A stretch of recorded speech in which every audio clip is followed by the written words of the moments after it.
The first time my sister stole from me, she smiled while doing it. Not a nervous smile. Not a guilty one. The kind of smile you give when you believe the room belongs to you and everyone inside it is too small to notice the theft happening in plain sight. It happened in a Manhattan ballroom washed in gold light and champagne laughter, the kind of night that photographs well and destroys quietly. My husband stood beside me in a tailored tuxedo, one hand on the microphone, one hand holding an envelope with my name on it.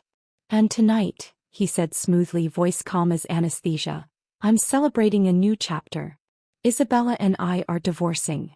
The crowd reacted exactly how expensive crowds do. Soft murmurs, sharp eyes, subtle delight. "She's too obsessed with work to notice," he added lightly, handing me the envelope. "I'm upgrading now. You're just not on my level anymore." Laughter. Soft. Cool. Contagious. I opened the envelope. Divorce papers. Signed. Filed. Strategically timed for maximum humiliation. My sister Victoria stood near the stage, one hand resting on his arm, diamond earrings catching the light like tiny warnings. I looked at her and she didn't look away. She just lifted her glass slightly as if toasting the end of my life. Then I remembered something my grandfather once told me.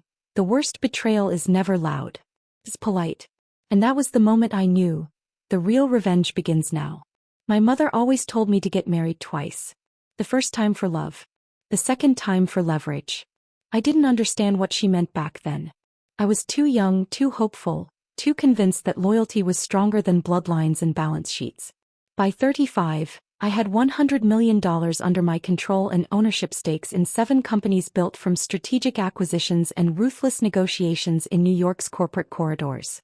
From the outside I was untouchable. A Manhattan penthouse overlooking the Hudson. A corner office high above Midtown where decisions moved markets. Invitations to private galas where senators whispered in hallways. Respect, power, access. The American dream dressed in Italian silk. But none of it prepared me for what it feels like when your own sister decides you're expendable. The real fracture began months before that ballroom spectacle. My twins were 5 years old then. Ethan and Lily. The only things in this world that ever made me afraid. They had my father's eyes. Curious. Too trusting. That winter, Lily was diagnosed with a rare cardiac complication that required immediate surgery. It wasn't life or death yet, but it would be if delayed. I had back-to-back negotiations in Chicago tied to a merger that protected thousands of jobs across my companies. I needed 48 hours. Just 48. Called my parents. I asked them to stay with Ethan during Lily's procedure. Silence on the other end. Then my mother's voice, cold and precise. "Victoria has an investor dinner that night. We can't disappoint her." I thought she was joking. She wasn't.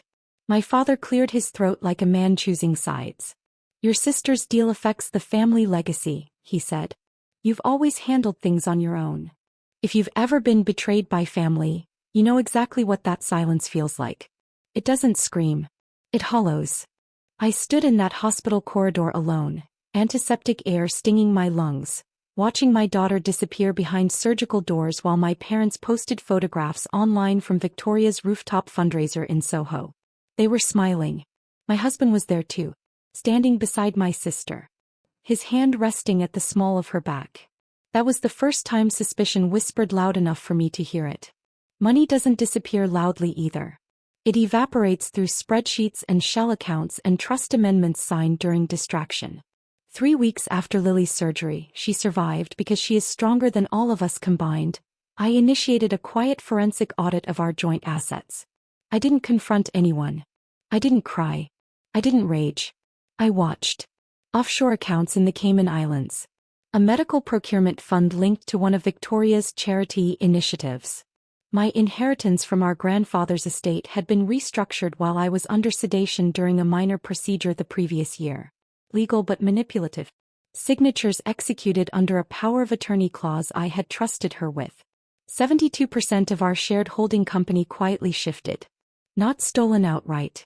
Just repositioned. Enough to weaken me if I ever stood alone. I began recording everything. The audio file that would later destroy her started accidentally. A call she didn't realize was still connected. Victoria's voice, sharp and irritated. speaking to someone about Isabella being too sentimental to notice the restructuring, and once the twins are out of the picture she'll crumble. I replayed that sentence 100 times. Once the twins are out of the picture. The room spun when I heard it. There are betrayals of money. And then there are betrayals of blood.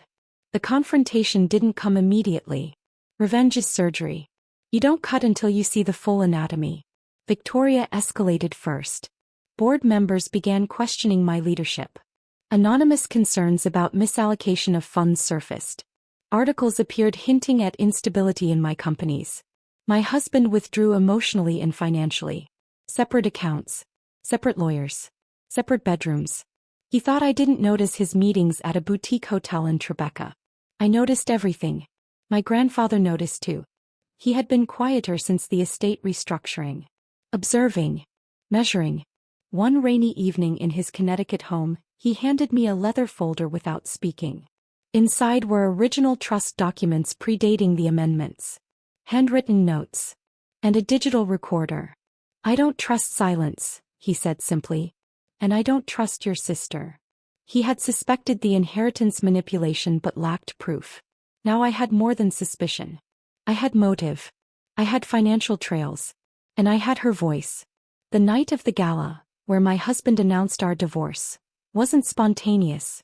It was coordinated humiliation designed to destabilize me publicly so Victoria could assume majority control cleanly. She underestimated one thing. I inherited more than money from our grandfather. I inherited patience. When I stepped toward that stage and took the microphone, I wasn't reacting. I was executing. Thank you all for being here, I said calmly. It's true, I do love my work. Especially forensic auditing. The silence that followed wasn't confusion. It was instinct. Predators recognize when another predator enters the room. While my husband was busy upgrading, I was busy investigating. I detailed offshore accounts, procurement irregularities, misused charity funds. I didn't raise my voice. I didn't accuse emotionally. I presented facts. Then I pressed play. Victoria's voice filled the ballroom. Once the twins are out of the picture, she'll crumble. The air shifted. My grandfather stood slowly from his table near the front. His presence alone commanded more respect than the entire board combined. I financed this family's empire, he said into a second microphone security handed him. And I will not have it poisoned by greed. He publicly revoked her executive authority effective immediately, citing breach of fiduciary duty. Lawyers stepped forward. Security approached my husband. Cameras flashed, not for them but for me. Victoria didn't cry. She didn't scream. She stared at me with something colder than hatred. Calculation. But for the first time she was cornered. The legal aftermath was brutal but swift. Fraud investigations. Frozen accounts. Media coverage. The charity fund dissolved. Board votes realigned. My husband's involvement in facilitating financial transfers surfaced through transaction logs he assumed were erased. He lost his medical license within 6 months pending criminal inquiry. His upgrade left quietly once the headlines turned. I won everything. 72% control secured. Assets restored. Reputation strengthened by survival. Invitations returned. Investors doubled down. And yet, when the courtroom emptied months later and the final settlements were signed, I walked outside into a gray New York afternoon and felt nothing resembling victory. Ethan and Lily were waiting at home with their nanny. They ran to me when I entered the penthouse, wrapping their arms around my legs like anchors. In that moment, the skyscrapers, the boardrooms, the offshore accounts, they all felt weightless. My mother called once after Victoria's indictment. She didn't apologize. She asked if we could move forward as a family. I declined. Some fractures don't mend. They instruct. I eventually stepped down from 2 companies, then 3. I sold controlling interests in others. People called it a strategic pivot. It wasn't. It was exhaustion. Revenge gives clarity, but it doesn't give peace. My mother told me to get married twice. I did. The first time for love. The second time for leverage. Both times taught me the same lesson. Contracts are safer than promises. But if I'm honest with you, the one thing I would trade every dollar for is simpler.